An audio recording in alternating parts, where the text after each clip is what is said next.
सबसे पहले एक सबसे बड़ी और अहम खबर। भारत का एक और दुश्मन पाकिस्तान में मारा गया है। इसका नाम है अबू कताल सिंधी, जो लश्कर तैयबा के एक बड़े दहशतगर्द हाफिज सईद के बहुत करीबी था। इत्तलात के मुताबिक अबू कताल को गुज़िश्ता रात 8 बजे जिला जेहलम में हलाक कर दिया गया।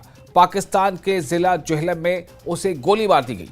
राजौरी के ढांगरी में 1 जनवरी 2023 को हुए दहशतगर्दाना हमले का भी मास्टरमाइंड अबू कताल ही था। राजौरी में दहशतगर्दों ने 7 लोगों का कत्ल कर दिया था, जिसमें 2 बच्चे भी शामिल थे। वहीं अबू कताल ने 9 जून को रियासी में शिवखोड़ी मंदिर से वापस आने वाले यात्रियों की बस पर दहशतगर्दाना हमला भी किया था। अबू कताल एनआईए की लिस्ट में वांटेड था।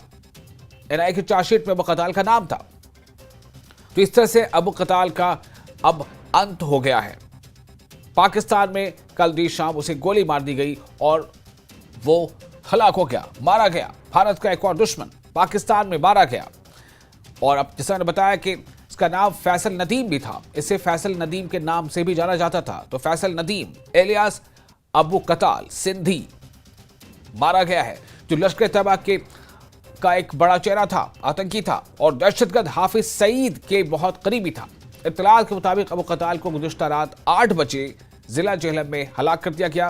राजौरी के ढांगरी में 1 जनवरी 2023 को हुए दहशतगर्दाना हमले का भी मास्टरमाइंड अबू कताल ही था। जी हां, ढांगरी का वो आप दिन याद कीजिए। ढांगरी की 1 जनवरी 2023 और उस रात जो कुछ वहां हुआ था, उस हमले का भी मास्टरमाइंड अबू कताल ही बताया जा रहा था। राजौरी में दहशतगर्दों ने 7 लोगों का कत्ल कर दिया था, जिसमें 2 बच्चे भी शामिल थे। वही अबू कताल ने 9 जून को रियासी में शिवखोड़ी मंदिर से वापस आने वाले यात्रियों की बस पर दहशतगर्दाना हमला भी किया था। अबू कताल एनआईए की लिस्ट में मोस्ट वांटेड था।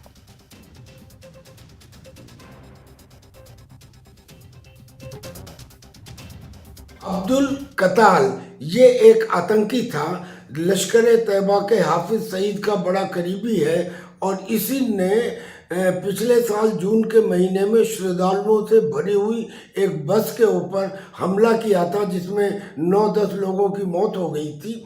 इसी तरह भी हाल ही में एक मुफ्ती मारा गया था, वो भी आतंकी था और जो बलूचिस्तान लिबरेशन आर्मी के लड़ाकों की सटीक लोकेशन पाकिस्तानी आर्मी को देता था। अब ऐसे आतंकियों को मारा जा रहा है, मार कोई भी रहा हो, लेकिन ये हिंदुस्तान के लिए अच्छी बात है।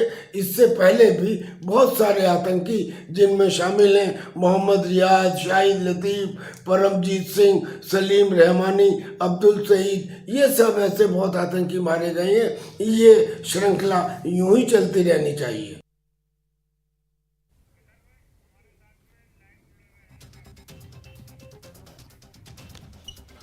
तो आप ये तस्वीर देख रहे हैं, इन तस्वीर गौर कीजिए। हाफिज सईद के बिल्कुल दाहिनी तरफ जो सर्कल में आप देख रहे हैं, यही वो चेहरा है अबू कताल का जो मारा गया।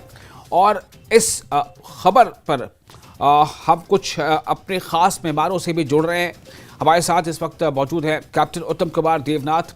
कैप्टन, आपका बहुत इस्तकबाल है न्यूज़ 18 JKLH में। आप तक अगर हमारी आवाज़ पहुंच रही हो, मैं सबसे पहले आपसे चाहूँगा कि ये जो खबर है, ये जम्मू कश्मीर के लिए, डांगरी के लिए, खास तौर से डांगरी के लिए, राजौरी के लिए, जम्मू कश्मीर के लिए, हिंदुस्तान के लिए कितनी बड़ी खबर यह है कि अबू कताल मारा गया। जी हाँ, डांगरी के लोगों के लिए, जम्मू कश्मीर के लोगों के लिए और जो लोग इस दुखदायी और बहुत ही पीड़ा देने वाले हमले में मारे गए थे, उनके दोस्तों और रिश्तेदारों के लिए बहुत बड़ी खबर है। लेकिन इससे भी बड़ी खबर यह है कि अब दहशतगर्दों को अंदाजा हो रहा है कि अगर वो हिंदुस्तान के अंदर घुसकर दहशतगर्दी कार्रवाइयों को अंजाम देंगे तो वो मार दिए जाएंगे। भले ही वो भारत के अंदर पकड़े जाएं या भले ही जब वो वापस भागकर पाकिस्तान चले जाएं, उनकी विदाई तय है। मैं ये क्लैरिफाई कर दूं कि पाकिस्तान की जो पुलिस और एडमिनिस्ट्रेशन है, वो कई बार कह चुकी है कि पाकिस्तान में जो ये दहशतगर्द मारे जा रहे हैं, इसके पीछे हिंदुस्तान की सिक्योरिटी एजेंसीज का हाथ है। लेकिन ऐसा है नहीं। हो ये रहा है कि ये दहशतगर्द जब भारत में आते हैं, आतंकवादी कार्रवाइयों को अंजाम देते हैं और वापस जाते हैं, तो उसके बाद पाकिस्तान की जो आईएसआई है, उसको लगता है कि चलो अब तो इसका काम हमने निकाल लिया, हम्म। अब ये हमारे किस काम का। ये अगर हमारे रेडार पे आ गया, ये अगर इंटरनेशनल खुफिया एजेंसीज के रेडार पे आ गया, हम्म। तो पाकिस्तान की किरकिरी होगी, हम्म। तो चलो इसको मार डालते हैं। हम्म। तो ये आईएसआई जो है खुद ही इन दहशतगर्दों को ढूंढ ढूंढ कर जब उसका इस्तेमाल कर लेती है, खाली लिफाफा हो जाता है, जी। तो आईएसआई ही अपने गुर्गोज को, आईएसआई के पास बहुत सारे सुपारी किलर हैं जी। उनके लिस्ट में, वो पैसा देके इनको मरवा देती है। हम्म। अब बात यह कि बात अबू कदाल की ही नहीं है, बात यह है कि इस तरह के और भी दर्जनों दहशतगर्द पाकिस्तान से भारत में घुस आते हैं, जी। और जम्मू एंड कश्मीर में 100 में से 99 लोग हाँ। इन दहशतगर्दों को सपोर्ट नहीं करते हैं। हम्म। तो आस्ते आस्ते क्या हो रहा है कि ओवरग्राउंड वर्कर्स, अंडरग्राउंड वर्कर्स जो कि इनको सपोर्ट देते थे, उनकी तादाद भी कम हो रही है। हम्म। कुछ लोकल सपोर्टर होते हैं, 100 में से एक, जो कि इनको हथियार छुपाने में मदद करते हैं, लॉजिस्टिक सपोर्ट देते हैं, रात को छुपने की जगह दे देते हैं, लोकल जानकारियां बता देते हैं। सबसे बड़ी बात है, लोकल सिम जो होता है वो मोबाइल का दिलवा देते हैं। तो अच्छी बात है कि अब जी। इंटेलिजेंस ब्यूरो, रॉ और एनआईए की कार्रवाइयों की वजह से लोकल सपोर्ट भी इन लोगों के पास कम हो रही है। हम्म। तो आने वाले हम समय में देखेंगे कि अगर कोई दहशतगर्द पाकिस्तान से, पीओके से हमारे भारत में घुसता है, तो या तो वो वापस जाएगा नहीं, या जब वापस जाएगा तो आईएसआई ही उसको एलिमिनेट कर देगी। चलिए, मैं जी। आपसे थोड़ा सा ये जानना चाहता हूं कि अबू कताल का ये जो मारा जाना, ये दो इंसिडेंट तो हमारे सामने, एक तो डांगरी का आपने जिक्र किया, और डांगरी में जो 1 जनवरी 2023 को जिस तरह से वहां पर इंडिस्क्रिमिनेट फायरिंग हुई थी और आतंकियों ने बदाब्ता पहचान पत्र देख करके गोलियों का निशाना बनाया था, 7 लोग मारे गए थे, 2 बच्चे भी थे। इस अबू कताल की क्या और इस तरह से जो है नापाक हरकतें रही हैं, और क्या ये अबू कताल जो है ये पाकिस्तानी ही था? देखिए, अबू गदाल के बारे में जितनी जानकारियां हैं, उसके पहले भी वो भारत सरकार के इंटेलिजेंस नेटवर्क के रेडार पर था। हम्म। होता यह है कि आईएसआई जब भी इन लोगों को अंदर भेजती है, उनकी जो बॉर्डर एक्शन टीम है, उसको हिदायत दी जाती है कि इन लोगों को एक एक करके अंदर भेजें। हम्म। प्लस इन लोगों को ट्रेनिंग दी जाती है कि ये लोग हमेशा हर ऑपरेशन में सामने ना रहे। हम्म। यानी जैसे अगर 3-4 लश्कर के आतंकवादी भारत में काम कर रहे हैं, तो आईएसआई बाय रोटेशन, कि इस बार का जो हमला है इसने करना है, अगली बार का हमला उसने करना है, जी। ताकि कोई खास जो एक कोई लोकेशन या एक कोई मोबाइल नंबर या एक कोई खास काम करने का तरीका सामने फोकस में ना आए। जी। अबू तकदार के बारे में ये भी जानकारी है कि वो ना सिर्फ पाकिस्तानी नागरिक है, मतलब पीओके का आदमी है, हम्म। बाशिंदा है, वरन उसको ट्रेनिंग आईएसआई ने अपने टेरर कैंप्स में दी थी। हम्म। उसको खासतौर से हथियारों को चलाना, आईईडी ब्लास्ट करना, लोकल जानकारी को जमा करना, और फिर लोकल जो जानकारी हासिल की है, उसको किस तरह से अपने हैंडलर को वापस पाकिस्तान में देना, इन सब के बारे में ट्रेन किया गया था। जी। ये आईएसआई के जो एजेंट होते हैं, इनकी एक बड़ी टिपिकल आदत होती है, अगर मैं हम्म। आपको बताऊं। जी। ये आदत ये होती है कि जब ये हिंदुस्तान में आते हैं, तो गांव के जो लोग हैं, गांव के लोग भोले होते हैं, हम्म। पहाड़ों में बकरवाल होते हैं, वो भोले होते हैं, नासमझ होते हैं, उनको कुछ चंद पैसे दे देते हैं खुश करने के लिए। जी। अब गांव के लोग भोले होते हैं, वो उनको खाना खिला देते हैं। ऐसे भी हिंदुस्तान की, कश्मीर के लोगों में एक तहजीब है कि बाहर का आदमी आया है तो उसको पानी पिला दो, चाय पिला दो। ये कश्मीर के लोगों की एक अच्छी व्यवहार का सबूत है। लेकिन ये जो आतंकवादी हैं, वह इसका नाजायज फायदा उठाते हैं। जी।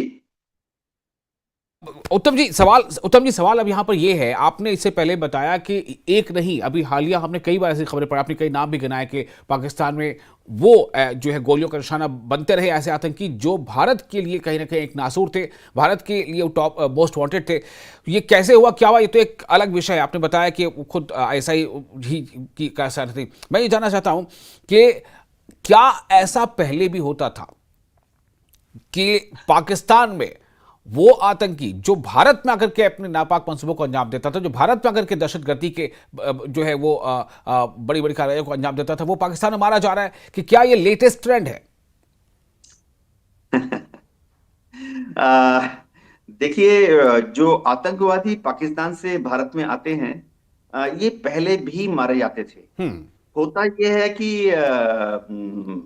चलो, मैं तो पाकिस्तान के मीडिया की तारीफ करता हूं कि होता यह है कि जैसे ये लोग मारे जाते हैं तो पाकिस्तान की मीडिया में तुरंत खबर फैल जाती है हम्म। कि इंडिया की रॉ ने ये इस काम को अंजाम दिया। हम्म। लोग क्या करते हैं, श्री अजीत डोभाल है हमारे NSA, हम्म। उनके कुछ पुराने पुराने वीडियोस को भी तुरंत चला देते हैं पाकिस्तान की मीडिया में। हम्म। लेकिन असल में होता क्या है, मैं ऑन जमीन पर मैं बताता हूँ। हम्म। ये जितने दहशतगर्दों को पाकिस्तान में ट्रेन किया जाता है, जी। ये ISI इनको तभी सिलेक्ट करती है जब इनका कोई क्रिमिनल बैकग्राउंड हो। हम्म। या तो ये पहले से ही पाकिस्तान के किसी जेल में बंद थे, किसी दूसरी चोरी डकैती इस तरह के मर्डर के केस में।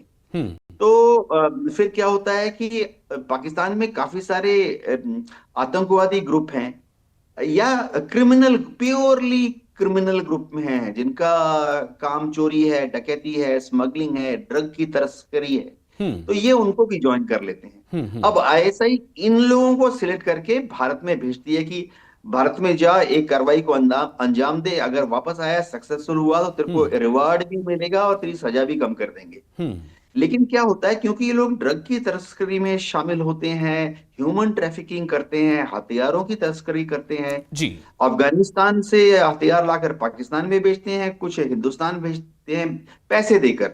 तो इनमें इंटर गैंग राइवलरी बहुत ज्यादा है। हम्म। यानी एक क्रिमिनल गैंग जो है दूसरे इनको इनमें आपस में पैसे का बंटवारा कैसे होगा, उसको लेके लड़ाइयां होती रहती हैं। इनके सबके अपने क्लियरली डिफाइंड जियोग्राफिकल टेरिटरी है कि हम्म। लाहौर का फलाना हिस्सा हमारी गैंग का है, लाहौर का फलाना हिस्सा जी। तुम्हारे गैंग का है। जी। तो जब भी एक गैंग का मेंबर दूसरे गैंग के एरिया में जाता है, वहां पर ऑपरेट करने की कोशिश करता है, अपनी ताकत को बढ़ाने की कोशिश करता है दूसरे गैंग के एरिया ऑफ इन्फ्लुएंस में, तो आपस में लड़ाई हो जाती है और मार देते हैं आपस में। नाम बेवजह हिंदुस्तान का डाल देती है पाकिस्तान बिल्कुल। की मीडिया। बिल्कुल, जैसा अभी जी। आपने बताया कि पाकिस्तान के मीडिया में फर्क जो है ऐसी खबरें चलने लगती हैं कि किस तरह से भारतीय एजेंसीज ने इन हमलों को अंजाम दिया है, और आपने बताया कि कैसे विजुअल्स पुराने NSA के या उनके चलाए जाते हैं। लेकिन मैं आपसे ये जानना चाहता हूं कि ये खबर भारत के लिए तो अच्छी है ही है, और डांगरी खासतौर से इतना बड़ा वो मामला था। 1 जनवरी 2023 की शुरुआत हो रही थी, 1 जनवरी थी, और इस तरह से 7 लोगों को जो बेगुनाहों का वहां पर कत्ल कर दिया था। उन्होंने आधार कार्ड या उनकी पहचान पत्र को देख करके जो खबरें उस वक्त आई थी, मुझे याद है। मैं आपसे जानना चाहता हूं कि ये कितना बड़ा एक संदेश है, एक सबक है ऐसे तमाम ऑपरेटिव्स के लिए, जो आज भी कहीं ना कहीं, अभी हालिया की रिपोर्ट आई थी उसमें था कि जम्मू कश्मीर में कुछ विदेशी जो है वो आतंकी रह गए हैं, बहुत जो स्थानीय बहुत कम रह गए। तो उनके लिए कितना बड़ा ये सबक है? देखिए, जम्मू कश्मीर के जो स्थानीय लोग हैं, वो बहुत ही ईमानदार होते हैं, मेहनतकश होते हैं, और एक एक पैसा ईमानदारी से, मेहनत से, अपने पसीने का कमाई से कमाते हैं। हम्म। मैं खुद जम्मू कश्मीर में 4 साल था, और मैं आपको बताता हूं कि कश्मीरियत जो है वो सिर्फ कश्मीर में मिलती है। हम्म। इतने अच्छे लोग होते हैं, इतने मधुर लोग होते हैं, सॉफ्ट होते हैं कश्मीर के लोग। हमेशा दूसरों की मदद करते हैं। जब मैं वहाँ 4 साल था, तो मैं अलग अलग गांव में जाता था, तो मैं हैरान हो जाता था कि मैं किसी भी गांव में जाता था तो सबसे पहले लोग आके कहते हैं, हुजूर चाय पानी। हम्म। कहीं पर भी कश्मीर में जाके मैं 1987 से पहले की बात कर रहा हूँ। मैं कश्मीर में 1987 के पहले 4 साल था। जी। कश्मीर के किसी भी गांव में आप चले जाइए, वो ऐसे कहते थे कि हुजूर आप कहाँ से आए हैं? हिंदुस्तान से आए हैं, दिल्ली के बाशिंदे हैं। और इनसे जुबान इतनी मीठी होती है। जहां पर भी मैं जाता था या मेरे दोस्त जाते थे ड्यूटी पर, कई बार जाते थे, 1987 के पहले की बात है। हर जगह बच्चे आके हमें घेर लेते थे, हमारे साथ खेलते थे। अब जी। हो क्या गया है कि पाकिस्तान ने शायद हिंदुस्तान की एडमिनिस्ट्रेशन का भी कुछ कसूर है। मैं इस चीज को मना नहीं करूंगा जी। कि हिंदुस्तान की एडमिनिस्ट्रेशन ने भी शायद कई बार वहां पर थोड़ा सब जरूरत से ज्यादा कार्रवाई कर दी। जी। पाकिस्तान ने इसका नाजायज फायदा उठाया। हम्म। लेकिन पाकिस्तान को समझना चाहिए कि वह अपने पीओके की तरफ देखे, हम्म। पीओके को संभाले। पीओके में जो रोज जुलूस निकल रहे हैं, जहां पीओके के लोग अपनी नाराजगी दिखा रहे हैं, जी। उसको संभाले। हम्म। जी। चलिए, तो खैर आपने जैसा बताया कि ये एक सबक है और एक एक करके अभी हालिया ही कई ऐसे आपने नाम गिनाए हैं कि वहां पर वो मारे गए हैं, और चाहे जो भी हो, जो भी मार रहा हो, जिस वजह से भी हो, लेकिन ये भारत के भी दुश्मन इस तरह से थे कि भारत में उन्होंने कई ऐसी दहशतगर्द कार्रवाइयों को अंजाम दिया था और इनको अब आखिरकार उस अंजाम से भुगतना पड़ रहा है। और ये बहुत ही एक बड़ी खबर है फिलहाल, चूंकि हाफिज सईद का बहुत करीबी माना जाता था अबू कताल, और जिसे फैसल नदीम के नाम से भी जाना जाता था, वो पाकिस्तान में गोलीबारी में, यानी उस पर गोलियां चलाई गई, वो मारा गया है। उत्तम जी, आपका बहुत बहुत शुक्रिया, JK से बातचीत करने के लिए। और इसके साथ ही यहाँ पर अब हम रुकेंगे।